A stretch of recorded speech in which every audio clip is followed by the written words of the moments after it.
Welcome back.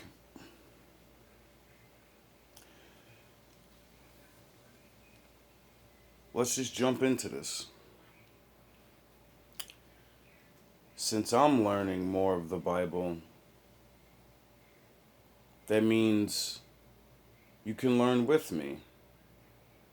Now, in my last video, I said I started reading or listening to this new chapter, and if you're too weak, you're not going to understand it, and it may, I don't know. I don't care. If you're wicked, you're wicked. If you're good, you're good. If you're smart, you're smart.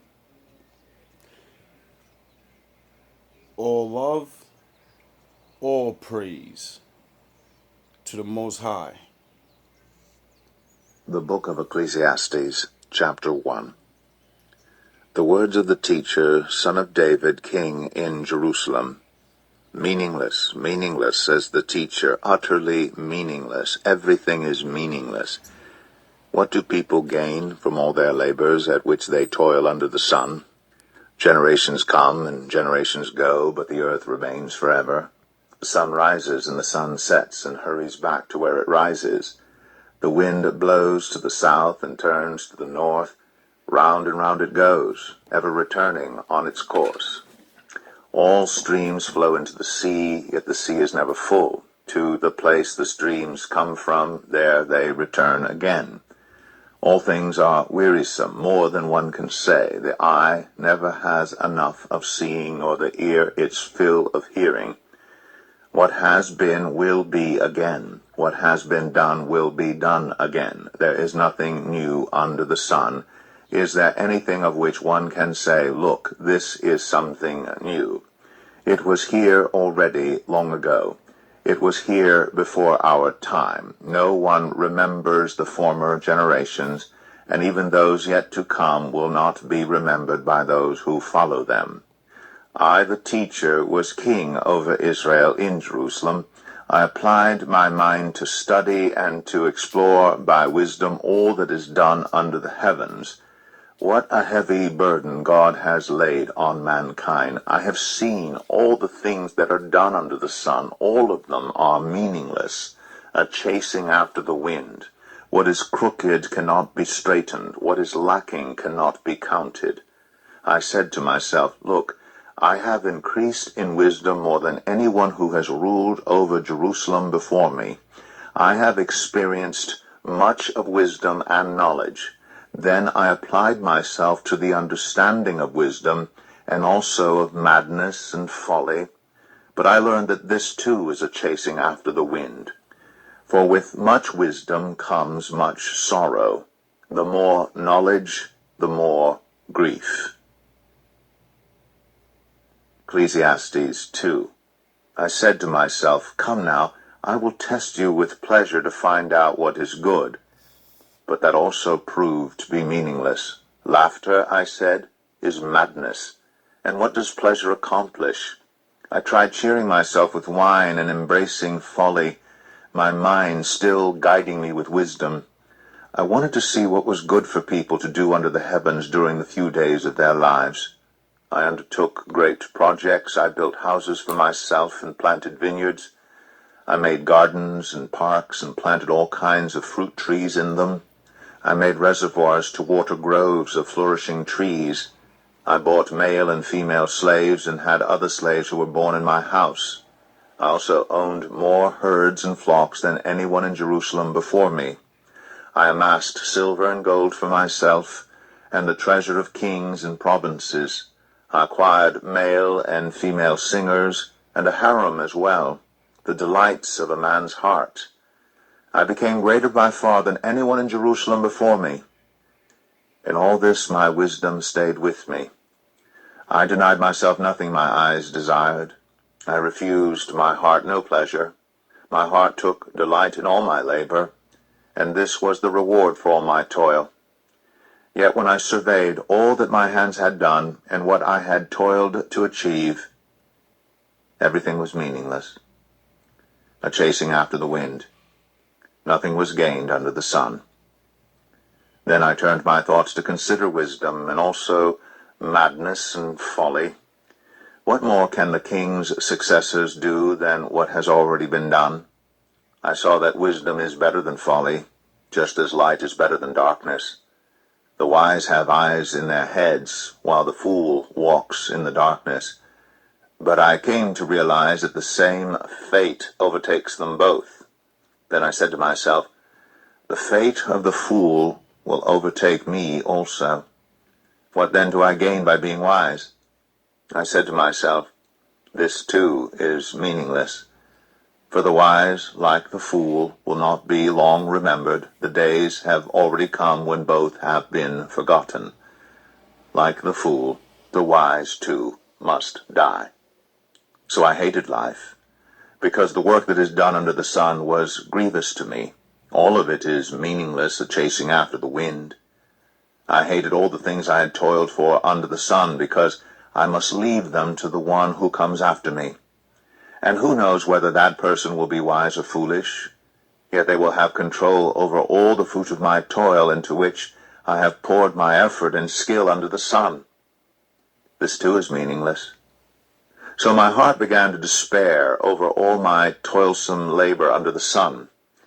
For a person may labor with wisdom, knowledge, and skill, and then they must leave all they own to another who has not toiled for it.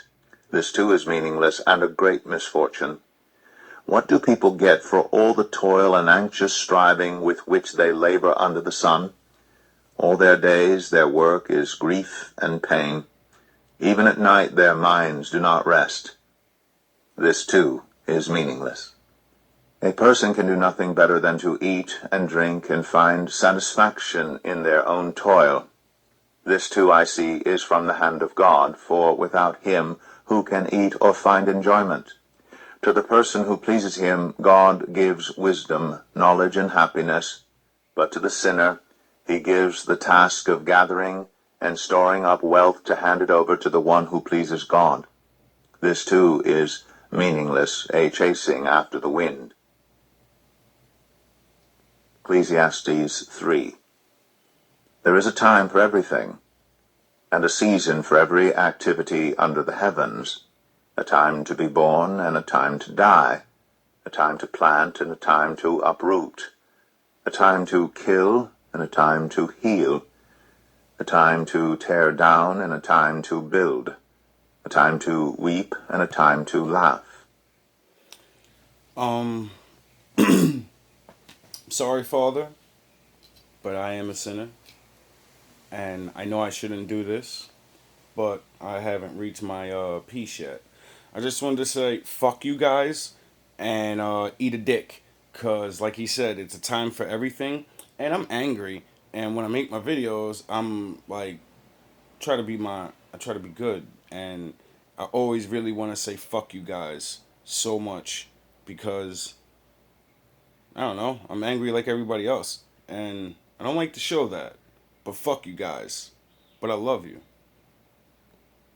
A time to mourn and a time to dance, a time to scatter stones and a time to gather them, a time to embrace and a time to refrain from embracing, a time to search and a time to give up, a time to keep and a time to throw away, a time to tear and a time to mend, a time to be silent and a time to speak, a time to love and a time to hate, a time...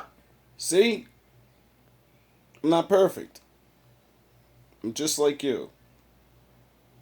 And I have this wisdom. But I'm still a man. Time for war and a time for peace. What do workers gain from their toil? I have seen the burden God has laid on the human race. He has made everything beautiful in its time. He's also set eternity in the human heart.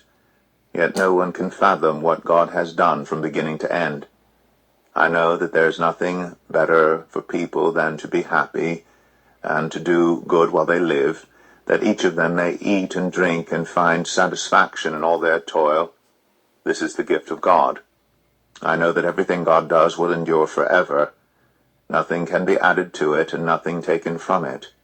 God does it so that people will fear him.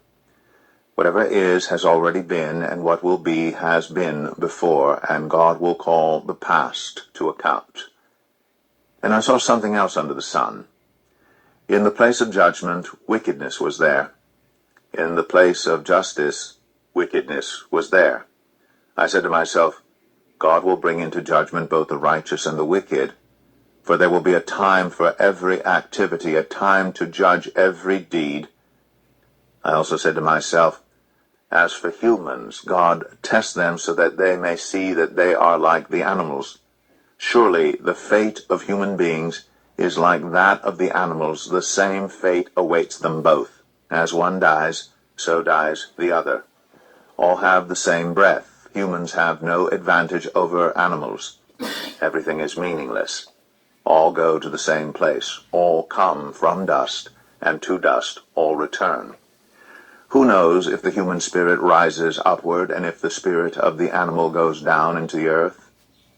So I saw that there is nothing better for a person than to enjoy their work, because that is their lot.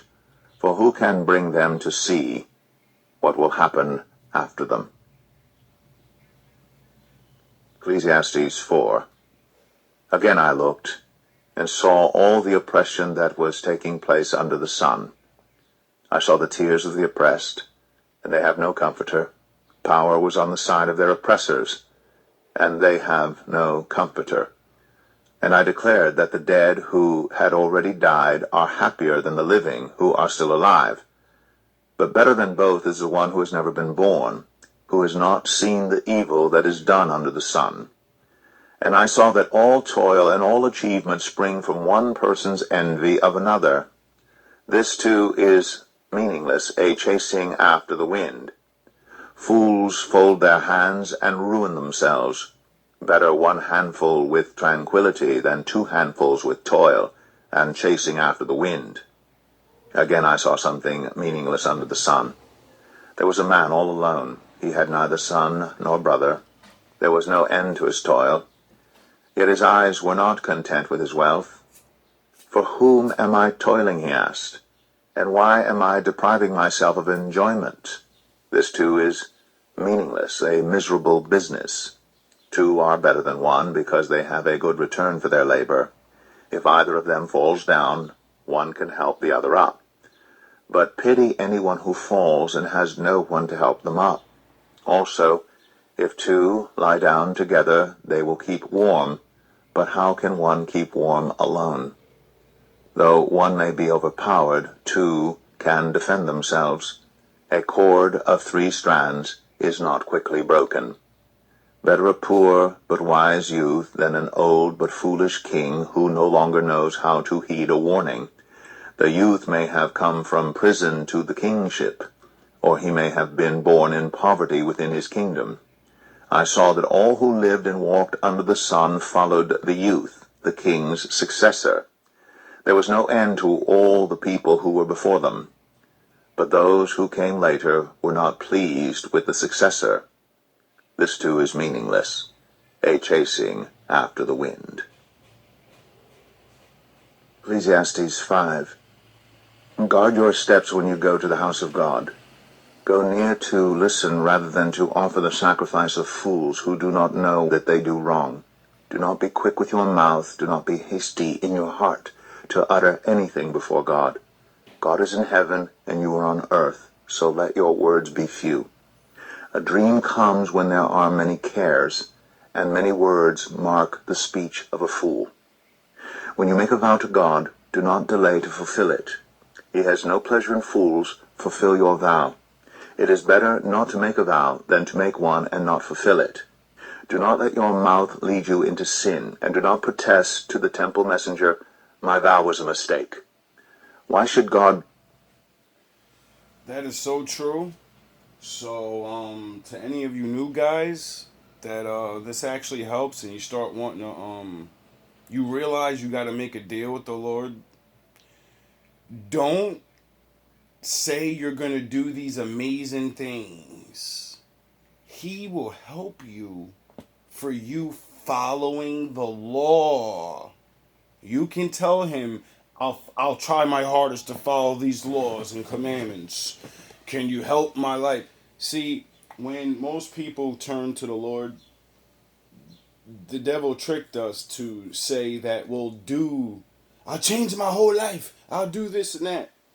The Lord's going to hold you to that. The higher thing, the more you say you're going to do, he expects you to do it. Because deep down, he knows you said that because he knows you can do it. But because you're in a weaker state, you're not going to get to where you say fast. So as you're not perfect, as you didn't change your life in 1 year, you're going to give up. And he's going to punish you. Because when you make a deal with the Lord, and he actually starts to help you, and you start to get smarter and stuff, you work for him now. There's no going back. This is a life contract. The preachers don't tell you this. They tell you, yeah, I just work for God and do it. No, when you get down, you're down for life. So don't do what I did. I said, don't let me go to jail, and I'll learn as much as I can to find out that you're real. And I'll tell as many people as I possibly can.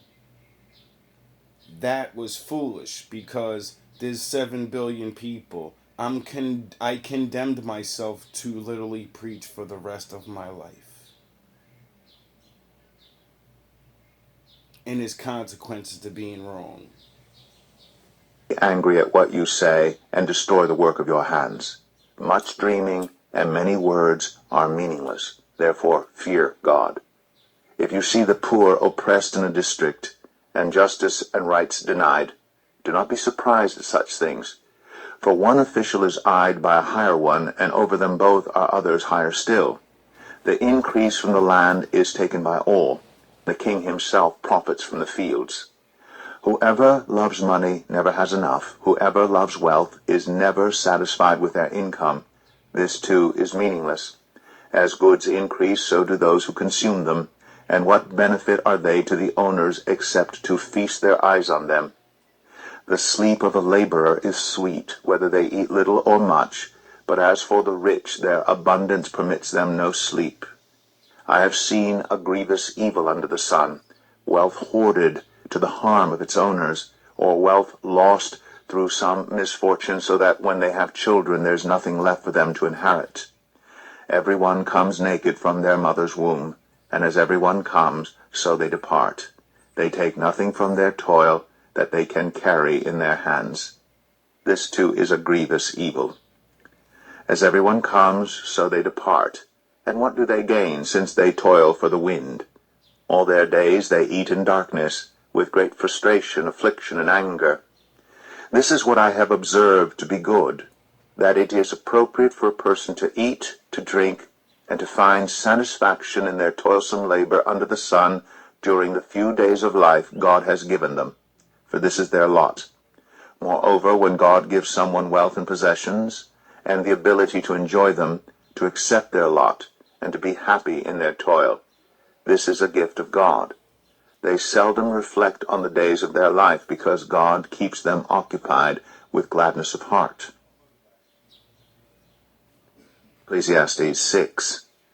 I have seen another evil under the sun, and it weighs heavily on mankind. God gives some people wealth, possessions, and honor, so that they lack nothing their hearts desire. But God does not grant them the ability to enjoy them, and strangers enjoy them instead. This is meaningless, a grievous evil. A man may have 100 children and live many years, yet no matter how long he lives, if he cannot enjoy his prosperity and does not receive proper burial, I say that a stillborn child is better off than he. It comes without meaning. It departs in darkness, and in darkness its name is shrouded. Though it never saw the sun or knew anything, it has more rest than does that man, even if he lives 1,000 years twice over, but fails to enjoy his prosperity. How many people have you literally watched become super zillionaires and all of these is money, right? And then they die. and their kids are morons, and everything they built so much respect and wealth among the world, their children can literally build empires, and the word generational wealth and legacy. And what do the children do? They get the money and they piss it away. These men build up enough money that'll last 10 lifetimes, and their children spend 10 lifetimes worth of money on bullshit. They could be saving and changing the world. Do not all go to the same place? Everyone's toil is for their mouth, yet their appetite is never satisfied. What advantage have the wise over fools? What do the poor gain by knowing how to conduct themselves before others? Better what the eye sees than the roving of the appetite? This too is meaningless, a chasing after the wind. Whatever exists has already been named, and what humanity is has been known. No one can contend with someone who's stronger.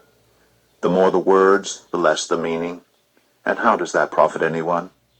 For who knows what is good for a person in life, during the few and meaningless days they pass through like a shadow? Who can tell them what will happen under the sun after they are gone? Ecclesiastes 7. A good name is better than fine perfume, and the day of death better than the day of birth.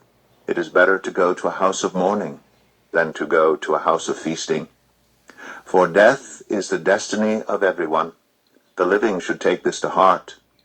Frustration is better than laughter, because a sad face is good for the heart. The heart of the wise is in the house of mourning, but the heart of fools is in the house of pleasure. It is better to heed the rebuke of a wise person than to listen to the song of fools. Like the crackling of thorns under the pot, so is the laughter of fools. This too is meaningless. Extortion turns a wise person into a fool, and a bribe corrupts the heart. The end of a matter is better than its beginning, and patience is better than pride. Do not be quickly provoked in your spirit, for anger resides in the lap of fools. Do not say, "Why were the old days better than these?" For it is not wise to ask such questions. Wisdom, like an inheritance, is a good thing, and benefits those who see the sun. Wisdom is a shelter, as money is a shelter. But the advantage of knowledge is this: wisdom preserves those who have it. Consider what God has done. Who can straighten what he has made crooked? When times are good, be happy.